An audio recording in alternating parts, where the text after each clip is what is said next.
Shoot, it says there an error.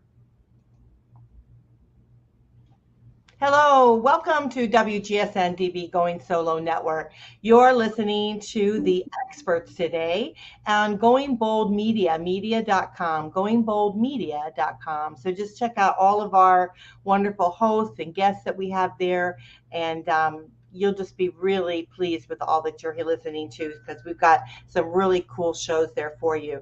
But we are talking about Goodreads today. We're talking about LinktoEXPERT Goodreads Authors Corner.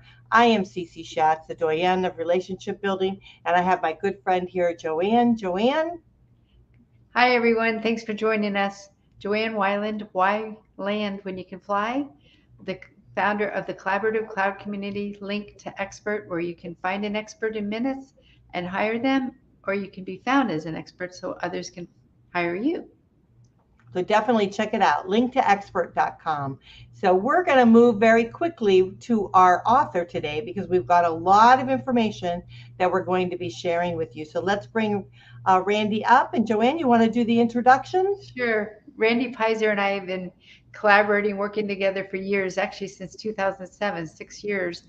Eleanor Stutz, one of our members of LinktoEXPERT, introduced me to Randy. She said, you got to get to know Randy. When I wrote my book about women, that she actually helped me to not just get it published, but to also get it in Time magazine. And so, Randy, we're just so thrilled, because I love when you always say that you create that appendix. What? No, not appendix. We call it, yeah. We create book appendectomies to get the book inside of you out. I couldn't think of how to say the word, but I love it, getting that book out of you, because almost everybody I talk to says, I have a book inside of me. I'm going to write a book, or whatever. So Randy Peyser, welcome, welcome, welcome, because we want to learn more about how you do it, because I really feel like so many things have changed over the last few years with the pandemic and stuff, the way that most authors would have traditionally, or even how you helped so many authors get a book deal. So I would really welcome you sharing what you do, and then how it's changed, or what's different now, and what we need to do now to get our book out there. So many of us want to make an impact. We have whatever that dream is inside of us, and we know we want to reach more people. I love helping first-time authors get book deals with the New York publishers. I mean, right. That's what I do. And I can open doors for people incredibly quickly, because I know what they want. Because I always tell people, there's a book you might want to write, but there's a book a reader's going to buy or a publisher's going to buy. Are they the same book? No. So, I love to help people get there so they can make their impact. I mean, that's really the truth of it. Yes, I do think that's a good way to go deeper. I think a lot of us think that, we know what they want, but do we really? Because if we don't give what the reader wants and what the publisher wants, we probably aren't going to sell many books, if any at all. Well, that's very, very true. So let's look at what's trending now. Is AI trending? Absolutely. I'm just talking the last 2 months alone. So I can tell you what's trending, because this is what I've sold. I sold a book on AI for business. I sold a book on long-term customer retention, again, in the business category. I sold a book on the future of work. I sold a book related to autism. I sold a book related to conscious living. And I recently had an oracle deck come out for 2 women from an indigenous tribe that's never been represented in print. And last week I sold a transgender novel. So you start looking at, it's this great variety of different kinds of stories and, different kind of information that people want to share to make their impact in the particular way that they want to make it. Right. It's so true. I mean, we really do need to look at what's trending. And a lot of times what I find is that we have a gold mine right there in our office or in our computer, that we actually have a lot of content, and we just need to know like what's trending to actually, if you will, edit it, and you are so good at that. You help them with their ghostwriting, with their editing, to make it more trendy at the time. Oh, yeah, absolutely. I'll just share with you one of the things I'm very excited about. We had a book that came out recently that we worked on, edited, called The Skincare Hoax. And the author, Dr. Fane Fry, is in serious talks with PBS for her own national TV special. And so, like, I mean, like my first time authors who have been in Oprah magazine, featured in Oprah magazine, and you mentioned Eleanor Stutz winds up in Time magazine.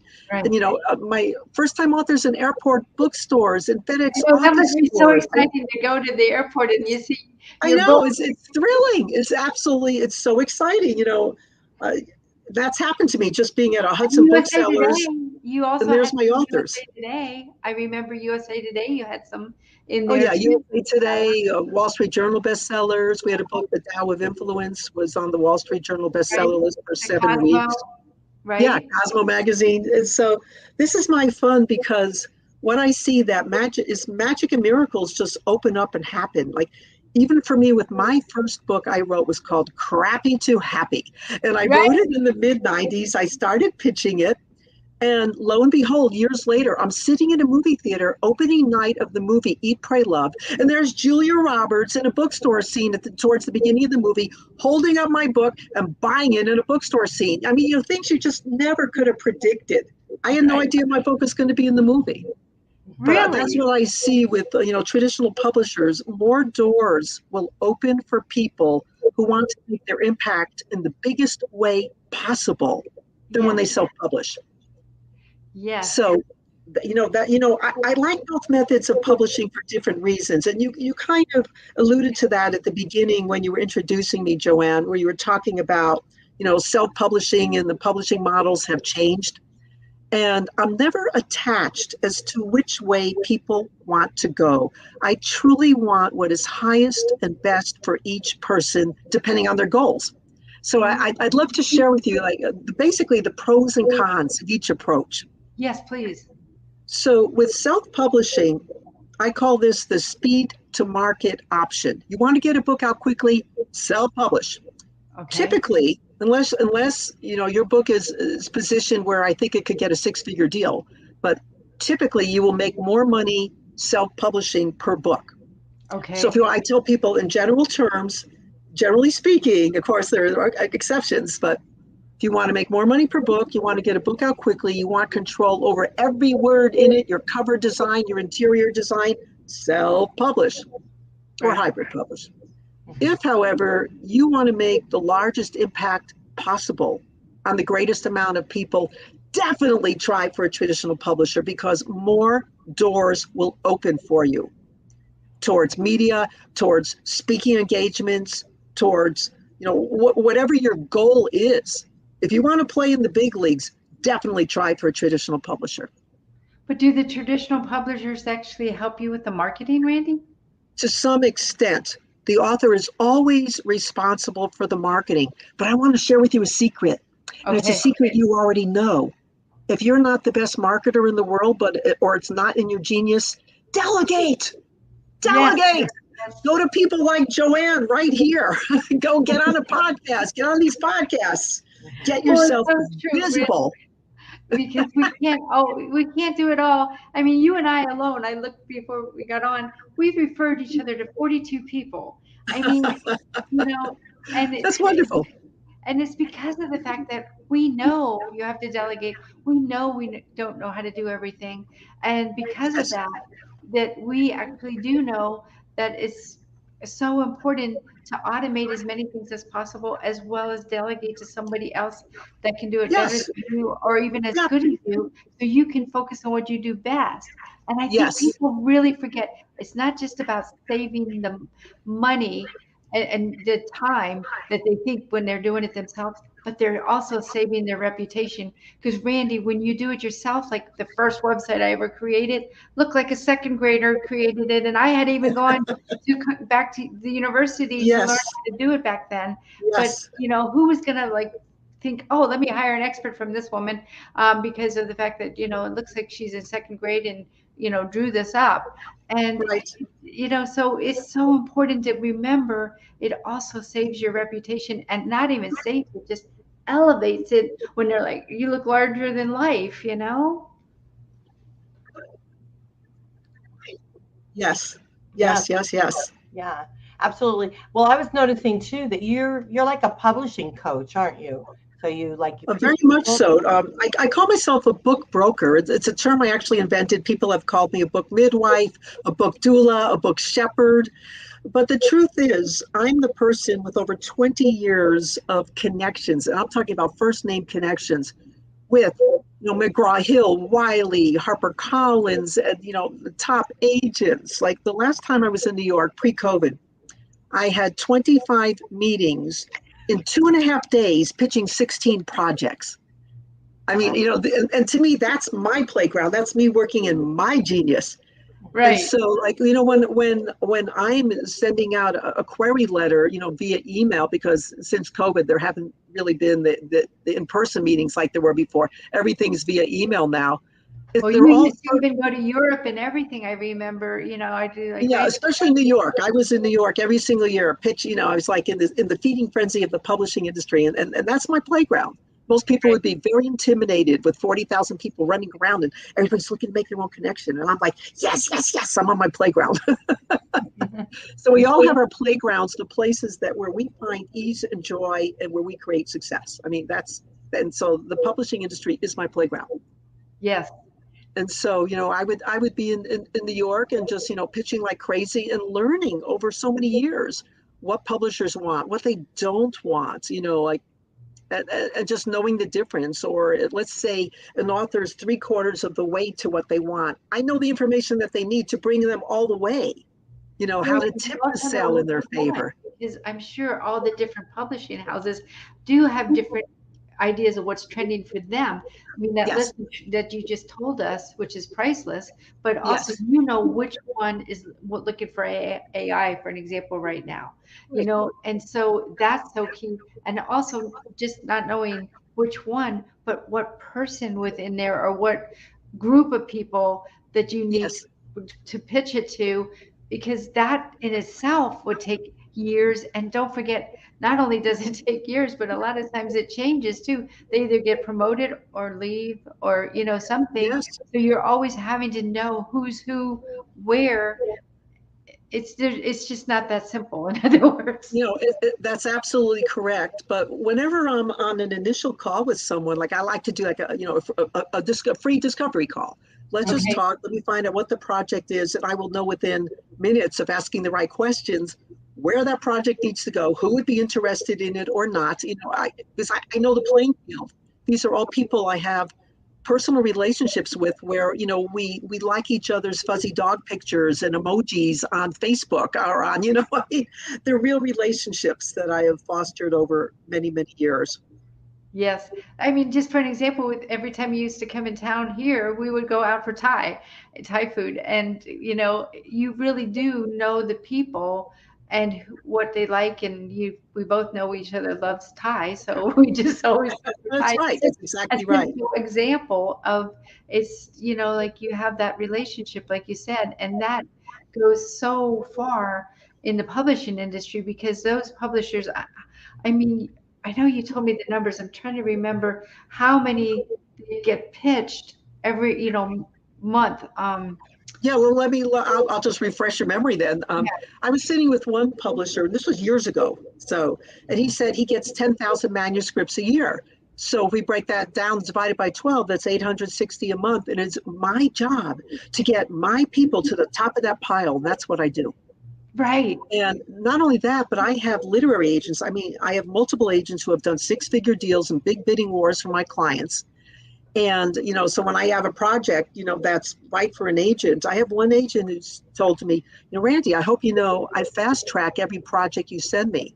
Well, why? Because I've sent her projects that have done, incredibly well. Right. I have another one who said, Randy, I'm getting 1,000 submissions a month. I don't even look at my email. When you have something for me, text me. Oh, these are real relationships. Right. And it's true, because they get bombarded every day. Yes. And usually they're probably just like you deal with these first-time authors, so they don't know what they're doing, and it would be a lot of extra work for them to bring it to market. Right. Where with you, they know that you already vetted them, you already helped them with the rewriting, with the editing, and even the covers. And people don't realize all the things that go into the book. It's not just writing the book. Well, that's true. I mean, we edit books, we ghostwrite books. My team has been with me, most people have been with me for over 15 years.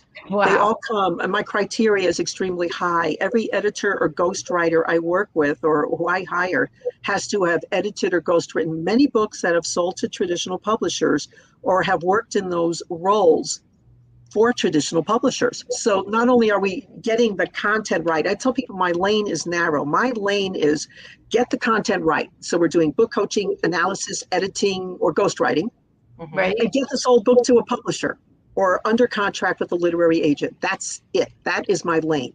So I'm not the big promoter gal. Right. That's not my lane. Right. So you get it there, and then Yes. it goes on from there. Yeah. Yes. Absolutely. That's great. That's great. And then we can expose them to the world. We do that fairly well. So yes, but Yes, again, it's that's all right. about That's everybody exactly right. staying in their lane and doing what they do best. And together, it's amazing what we can accomplish. Look at Cece. Over the last 12 years, she's got us on 57, actually, I think it's 59 now, different radio, TV, and podcast networks. I mean, that takes time. It takes effort. It takes knowing, like, Cece, you can chime in anytime, but I'm telling you what was important to me, what she said was so many people, they're on 1 or 2 or 3 networks, and she's thinking, they're thinking people are going to come to that network to see them or hear them, where why don't you just go to where they are and make it easy, because they're used to being on Apple TV You're right. We did get it. Okay, maybe we're going to take a break. I apologize for this test that's taking place. So can we go into break maybe? Yeah, let's do a break. So do apologize. I think it's done now. So we're done now, but we can do a break. So we do apologize for that. We will try to edit that out. I jumped sky high, but yeah, that's true. All right. Well, you guys, we're listening to the Author's Corner here on Link to Experts, and we have Randy Peyser with us. Am I saying that right? Yes. Peyser. And you're the author you're founder of the Author One Stop. And so we're going to take a quick break. When we come back, hopefully we won't scare everybody with the alarms that's going on, but we do appreciate you. We'll be right back.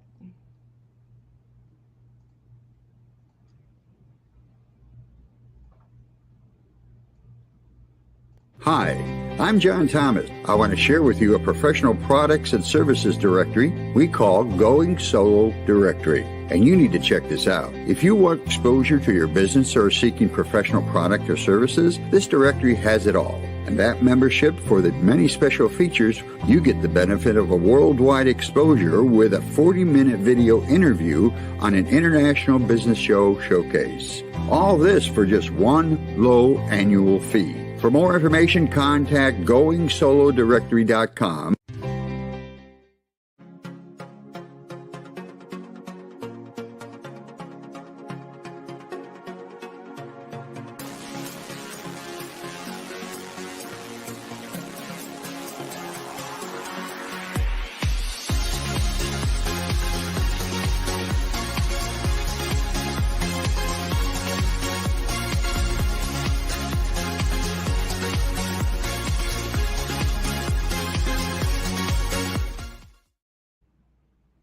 Welcome back to Link to Expert Goodreads Author's Corner. I am Cece Shatz, the Joanne of Relationship Building. I have my good friend here, Joanne Weiland. Joanne doesn't like to blow her horn, so I'm going to blow it for her.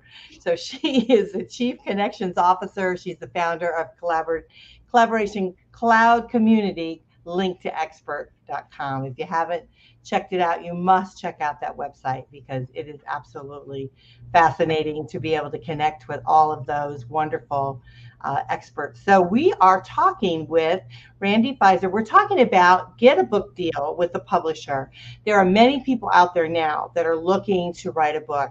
So what the heck do you do with it after you write it? Well, you actually contact someone like Randy that's going to help you, tweak it, do it right, and then get it to a publisher and get a deal for you. So I think that's wonderful. Those of you that don't know Randy as the author of Crappy to Happy, as seen in the movie Eat, Pray, and Love, and The Power of the Miracle Thinking. She also has a wonderful website, One Stop, author1stop.com. She's the founder of that. She ghostwrites and edits books. She offers book coaching and pitches manuscripts to literary agents and publishers. I mean, there's just like nothing you don't do, right? You've been on Wall Street. Your authors of their books have been on Wall Street Journal, USA Today, some of the bestsellers in Cosmo, Time Magazine, and Oprah Magazine, and around airport bookstores and wherever you find a good book. So very, I mean, it's very impressive, your work over the years and all that you've accomplished, Randy. So thank you so much for taking the time to be on the Link to Expert showcase here. We appreciate it. Well, I have a question that I think everybody should know. Like, just say you do get to review what they've been doing, and it's not going to fly. And it's their baby, that they just created this. Do you tell them their baby's ugly, or do you? Well, let me share with you. Years ago, when I was working on my first book, My Crappy to Happy book, and I started a little writers, like a critique group, and there were just 3 of us. We were all working, and this is back in the 90s. So, back in the days when dinosaurs were still walking. But so there were 3 of us working on our first books. 2 of us actually wound up becoming professionals in the book world, but of the 3, which is really cool. But we would write each week, and then we would read, and we were afraid to give each other feedback because we didn't want to hurt each other's feelings. Yeah. And I came up with a way to provide feedback so we were able to give honest feedback without devastating one another. And so what we did was we discussed what are the strengths of the writing, the strengths and the weaknesses. The weaknesses that can be improved good upon. idea. So once everything was was couched in those terms, we were able to really support one another in strengthening our work. So yes, I am very honest with people. Like when we do an analysis, that's usually the first step. Let's say somebody writes their book and they brought us a manuscript in Word. So we're going to read it and use the comments bar in Word to point out anything that we're finding that really needs to be strengthened by the author themselves. And in that first reading round, we're also discerning, is this a book that we think an agent or publisher would be interested in buying? Because that's the bottom line. And I'll just tell people different things. For example, your writing is superb, but you don't have enough publicity to get a book deal yet. Here's people I recommend that you speak with so you can start building numbers, because numbers is part of the equation. Is it? Or I might say, the writing is just too weak. We'd be willing to do a second analysis once you've rewritten, because we've posted notes throughout your entire manuscript about what needs to be upgraded. Mm-hmm. So it could be absolutely any feedback that's appropriate for that person in that project. And I'd like to share a few tips, if I may. Sure. Because these are like common mistakes that first-time writers make. So one of the things I've discovered is that people have their pet words or their pet phrases.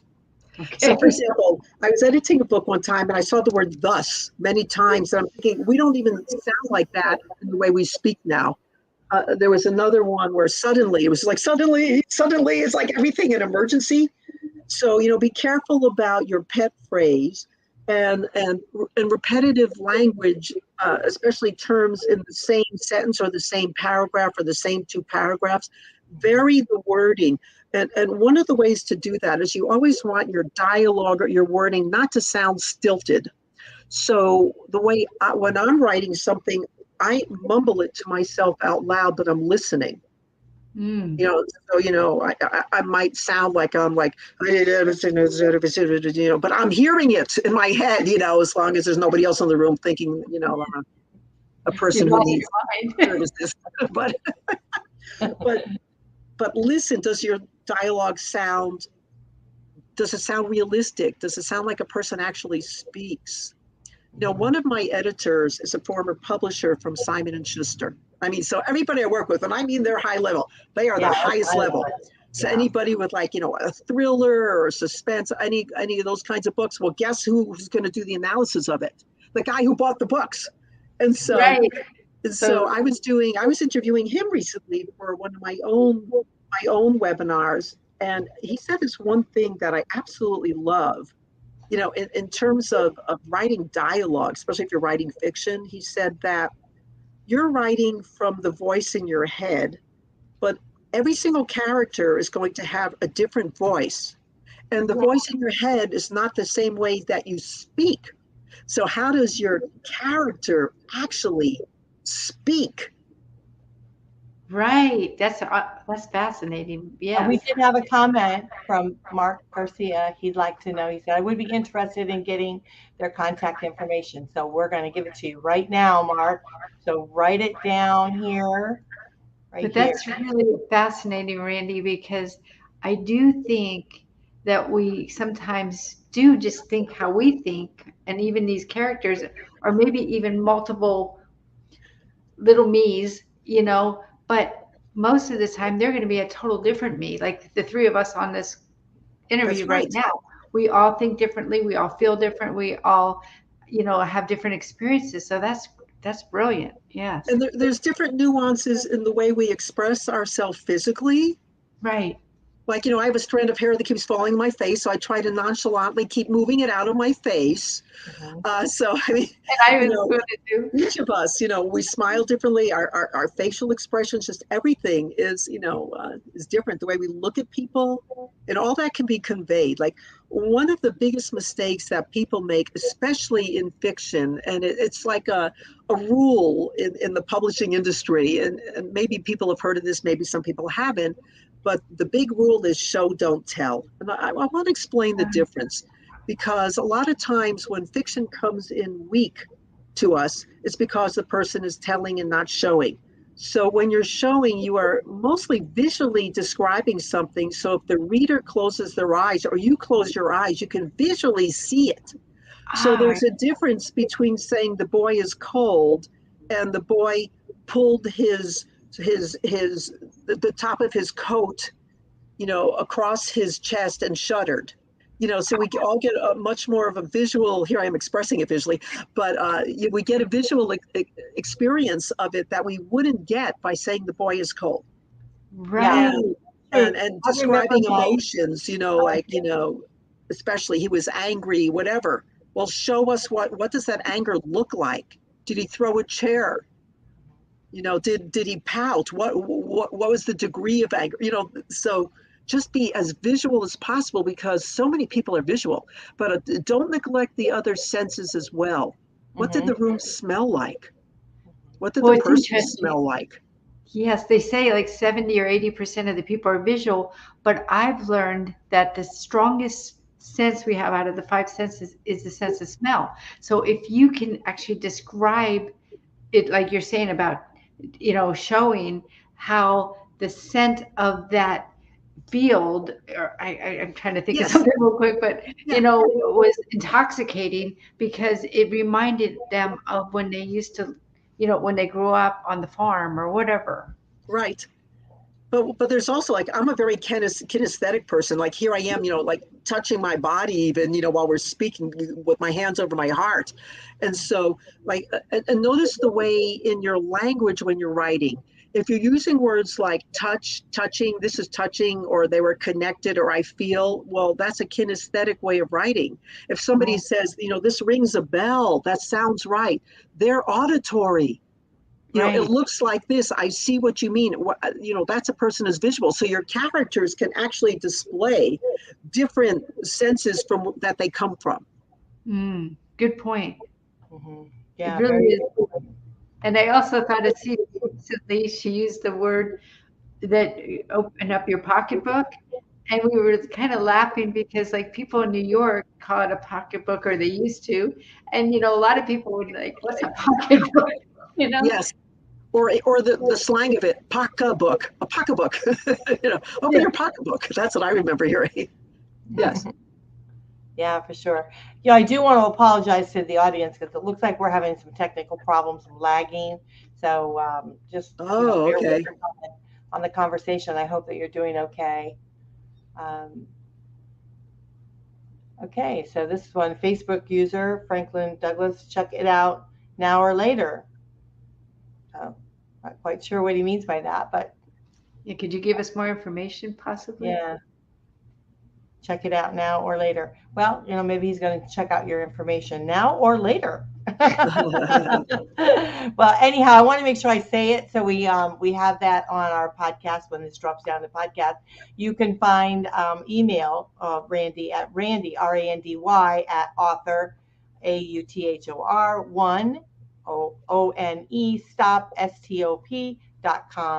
And then her website again is author1stop.com. So check it out. So yeah, if you're looking to get your book published, you need some advice, you need to be able to get this done. I mean, I will tell you, this is totally over my head because I'm not a big writer or anything. So I'm at awe that you guys are so great at this. But so definitely go to Author One Stop and check out all of her website and contact her directly and get your book published so that I can purchase it and read it because that I will do.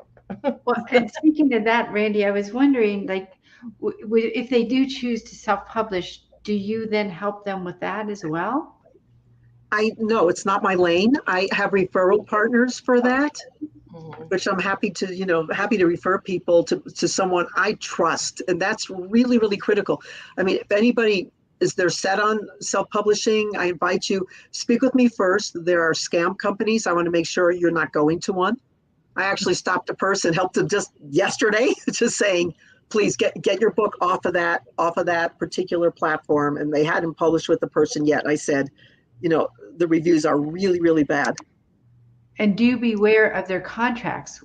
I've learned over the years. Very much so. Like I have a literary attorney I refer people to. You should always have a contract review, always.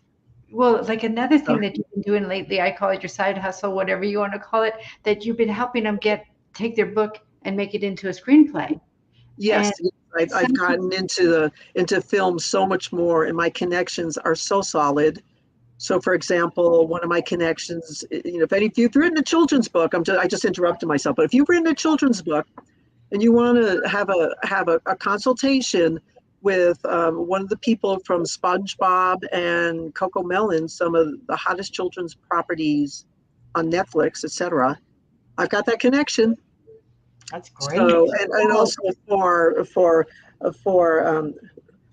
films, I used to say adult films, but that's the wrong wording. But if you have a book that you could see your story going to Netflix or some other streaming service or whatever, or to film or TV series, I have phenomenal connections, really phenomenal connections. And that's so important to know because of the fact that a lot of times, I think anyway, the person that's writing the story, they can already picturing it on screen, yes. But they have to take the steps, I think, to be able to maybe write the book first to get, or am I incorrect? I mean, because I really don't know. They can come with an idea. They can come with an idea that a script is created from, or they can come with the book and then it would be converted into a script and then go through the various stages to get movie deals. So it could be either way. Yes. And it's very exciting. I mean, my connections are so high level and just wonderful people. And it's so important, I would say, especially in the movie industry, that you're working with people who are trustable. I mean, it's just critical.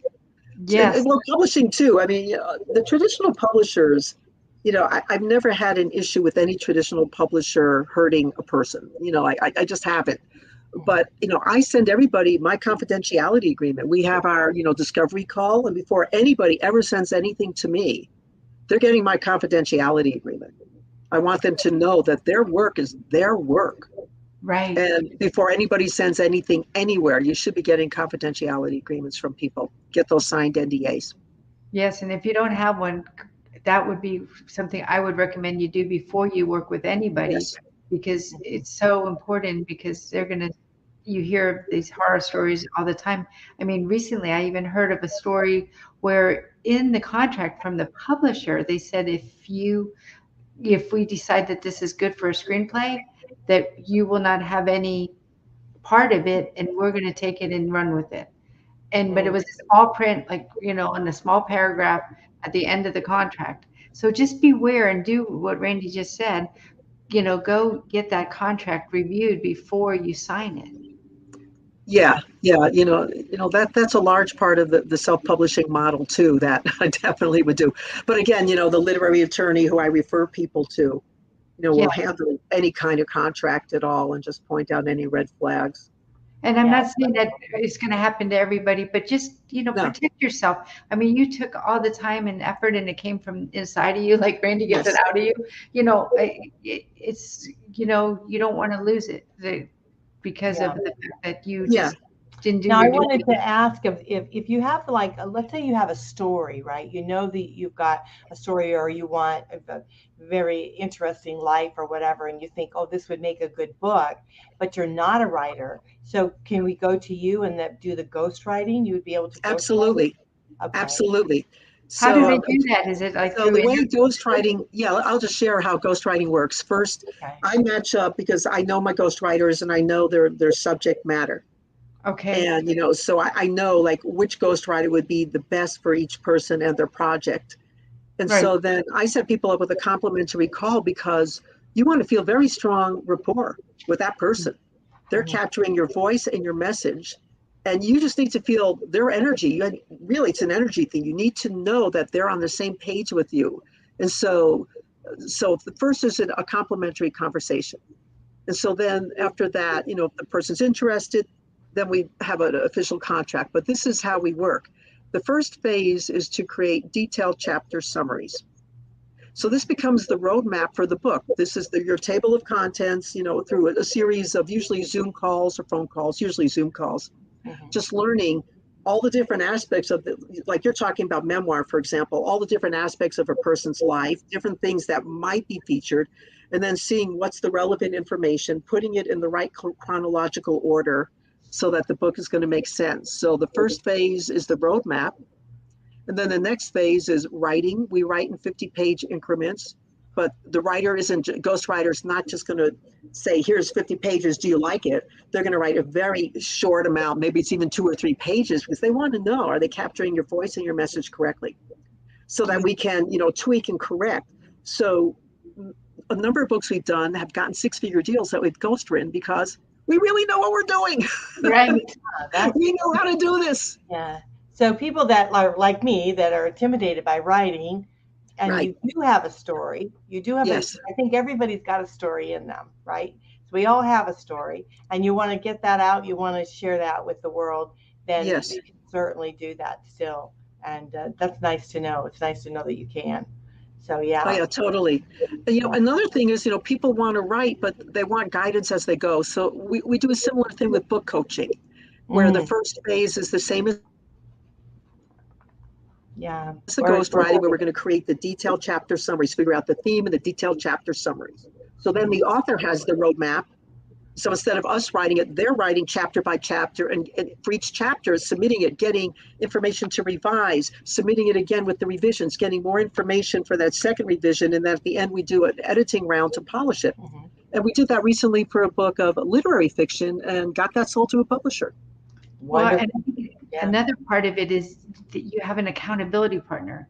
You have them like on a schedule. That's true. Okay, by next Tuesday, you're going to have this chapter done. And I think more than we realize, especially as solo entrepreneurs or, small businesses, that when you don't have somebody else over you, demanding that you have a deadline, you need someone like a book coach to be able to keep you accountable, to keep it flowing, don't you think? Yes.